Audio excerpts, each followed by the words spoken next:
Happy Valentine's, beautiful people. I hope you can hear me. I'm not using the mic. The reason why I speak softly when I have the mic is because I don't have to shout for you to hear me, because I get a lot of complaints that you can't hear me. So actually, when you hear me speak on the mic, with the mic, that's my natural voice. This is why I come across as angry all the time. But follow me on my Facebook page.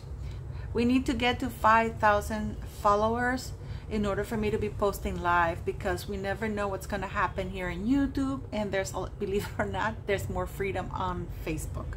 So go give this girl a follow for Valentine's Day. It's absolutely free. Don't forget to like, share, and subscribe. And yes, I've been seeing a lot of people, and Megan did clap back at the king about the last name use. Hola mis queridos suscritos en español. Muchos de ustedes me han pedido cómo poder leer en subtítulos mis videos porque no hablan el inglés. Aquí les voy a enseñar cómo. Se van aquí a esta, donde dice settings o configuración, o esta manillita de ahí. Se van a subtítulos. Allí van a escoger traducir o auto-translate, a mí me parece, y ahí simple y sencillamente buscan el idioma. Aquí va a ser el español, así que ojalá que la POPQRS, vamos a ver acá, por acá está el español. Una vez que lo aplican, ya comienzan a salir los subtítulos en español, y eso lo pueden hacer con cualquier idioma, puede ser ruso, chino, lo que sea. Así que se los agradezco mucho y gracias por ver mi video. The nightmare starts like this, beautiful people. Harry and Meghan adopt Sussex title, a surname for children. She is basically mimicking Eugenie of York, that she calls herself Eugenie York, Beatrice York, George Wales, Charlotte Wales, Louis Wales. You know, when they were the Cambridges. She's using the thing because she's following the royal thing that's available to her. Because let's not forget, they're still at the royal website, supporting the monarch and everything he's doing according to the monarchy's website. So that's what she's doing right now, according to her. And then she goes and displays, this is from Meghan Markle directly, I believe. The change for Archie 4 and Lilibet 2 aims to unify and coincides with the relaunch of the couple's website. The Duke and Duchess of Sussex have rebranded their website to Unify. You know, when I said in my live, guys, that it's like when you have a church choir, a church children's choir in church during a service, but they're singing praises about Jeffrey Dahmer or some nasty person. It's like you're in church, it's a children's church choir, and you don't know how to react because they're hiding behind it. You know, it's like, because it feels that if you say something, hey, what the kids are singing about is bad, it will be taken as though you trashing the children or the church. So this is very, very, very nasty what they're doing, because they're hiding behind this unity. It's my kid's last name. The Duke and Duchess of Sussex have rebranded their website to unify their family after their children started using the Sussex title. First of all, I want all of you, my beautiful subscribers, to understand that Harry's last name is Mountbatten Windsor. That is actually declared. It's law that all the children who do not have royal titles will use the last name Mountbatten Windsor. This is why when Archie was born or delivered to Meghan Markle, and the same thing for Lily, their last names are Mountbatten Windsor. But Meghan Markle is trying to say it's to unify. So were they not united before? Rather than being known as the Mountbatten Windsor, Prince Archie and Princess Lilibet had been known as Archie Sussex and Lilibet Sussex since the coronation. No, they haven't been known as no. It's like Princess of Sussex, you know, like it's a title. Princess, Lilibet of Sussex, not Lilibet Sussex, the last name. And I just want to make a little parenthesis here, guys, because Meghan Markle wrote in her bio that she married Harry and got a title, as though that's an achievement. That is an achievement. That's her biggest achievement, because without that title, there wouldn't be any of those crazy things she wrote on that bio. Go back to that. So rather than being known as the Mountbatten Windsors, Prince Archie and Princess Lilibet had been known as Archie Sussex and Lilibet Sussex. That's not true. That's not true. They are known as the Duke of Sussex. He is the Duke of a region. He's not the Duke Sussex. He's the Duke of. Therefore, Archie is Prince Archie of Sussex. Princess Lilibet of Sussex. They are not Lilibet Sussex, because Sussex is not their last name. Legally, it's Mountbatten Windsor. But they're using the children. This is, remember whenever I said that, remember the church, the children's church choir singing about Jeffrey Dahmer. But that's how they're using the children here. Rather than being known as the Mountbatten Windsors, Prince Archie and Princess Lilibet had been known as Archie Sussex and Lilibet Sussex since the coronation, a source said. A source is Meghan Markle. In the same way that Harry was known as Captain Wales when he was in the army, because his father was the Prince of Wales, and they used it to simplify things, but it wasn't his surname. He didn't use it anywhere else. On Monday, Harry and Meghan released Sussex.com, a rebranded website that is understood to have been taken a year to build. However, it came under criticism for using the couple's coat of arms. The reason why it took a year to build, and this is why Harry and Meghan were so busy last year getting all these awards, buying all these awards, trying to cram as much as possible in a year, was in order to fill this website, because they had nothing. Before, they had nothing. So this is why they were cramming as many events as possible, even if they were bought, even if they were ridiculous. They needed to fill that website. That's why it took a year, because a website takes less than 2-3 days to get done.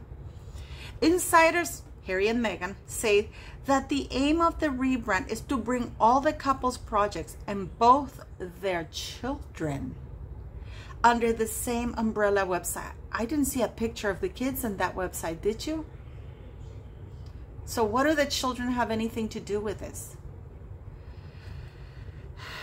Their foundation and production company are called Archewell, inspired by their 4-year-old son's name. However, the new website is thought to be intended to be inclusive of both children. Everything there is about Harry and Meghan, so where are the children there? This is what they're saying, that if you say shit about the website, you're basically trashing the kids, because this is for the kids. Although no pictures of the kids are there, no, nothing. The only mention that they do is to mention that they're prince and princess. That's it. After publishing his autobiography, Spare, which detailed a childhood of being treated as a less important spare to the heir, Prince William, the Sussexes are said to be keen not to discriminate against their own second-born 2-year-old Lilibet. Oh, they don't want to discriminate Lilibet. That's why. A source said the reality behind the new site, excuse me, it's very simple. It's a hub for the work the Sussexes do, and it reflects that the fact that the family have since the king's coronation the same surname for the first time. That's a big deal for any family. It represents their unification, and it's a proud moment.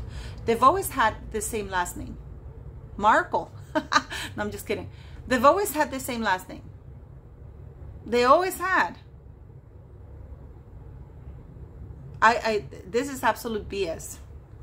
The new website created by the Canadian agency Article is operated by the Office of the Duke and Duchess of Sussex and is described as a one-stop for all of their activities.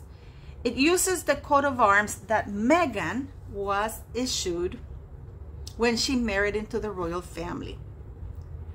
While some reports have questioned the legitimacy of the Sussexes using the coat of arms on their promotional website, a royal insider, also known as Rachel Meghan Markle, said, "It isn't any sort of problem for the rest of the royal family. It hasn't even been part of a conversation for her because they didn't bother to mention." Yeah, of course, they didn't mention this to the royal family, to the king. Harry's more concerned. I feel like puking when I read this next line. Harry's more concerned about the health and well-being of the king and Kate. You know that Meghan wrote these pieces of shit because she calls Catherine Kate. And thinks that is where the focus should be. There certainly hasn't been any problem raised about the use of a coat of arms by anyone at the royal household. Why would they object when it's perfectly normal and it's pretty routine? And here they go. Lots of people are familiar with the Duchy of Cornwall. They're taking aim at the Duchy of Cornwall, which was when King Charles was prince, and now it's Prince William. So they're taking a shot at Prince William. Lots of people are familiar with the Duchy of Cornwall products in the shops, and there are about 800 companies using the royal warrant coat of arms for commercial reasons. So does that mean that they got the green light to use the the coat of arms? That's what they're implying.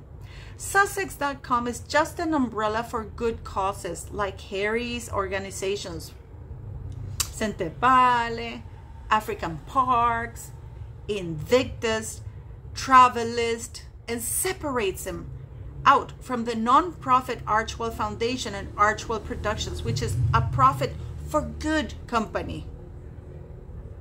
Can you explain that to me? That is a profit for good?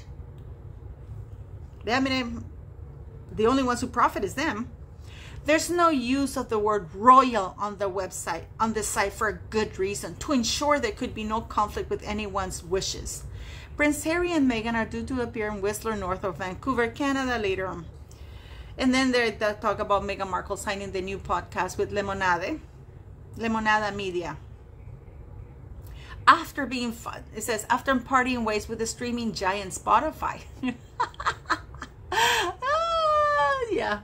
I'm going to pose this question to you. You do a lot of business deals, a lot of negotiations. I do. Well, let's just. I wish I had been involved in the Meghan and Harry leave Spotify negotiation. The fucking grifters. That's the podcast we should have launched with them. I got to get drunk one night and tell the story of the Zoom I had with Harry to try to help him with a podcast idea. Do it. It's one of my best stories. Dude, we know how you parted ways, Meghan. We know.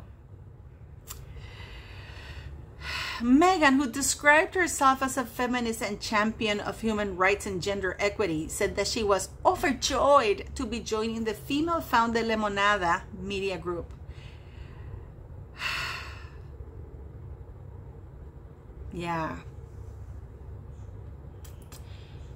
Remember when I told you that it's a very good possibility that they actually officially went and legally changed their last names to Sussex? Because this moron is trying to say that's their last name because she hasn't understood, or she's pretending to pay. You know what? In law, they always say that ignorance is not a legal defense. And Meghan is not a moron, especially after she falsely claims that she graduated from Northwestern University with 2 double majors, one of which is international relations. And God knows she was heavily briefed by the palace, so she knows. But she's playing dumb. Oh, really? Is that bullying? No. You mean that I lied? No, I was just forgetful, Your Honor. Please, beautiful people, leave me your comments. And don't forget to go to the Facebook page.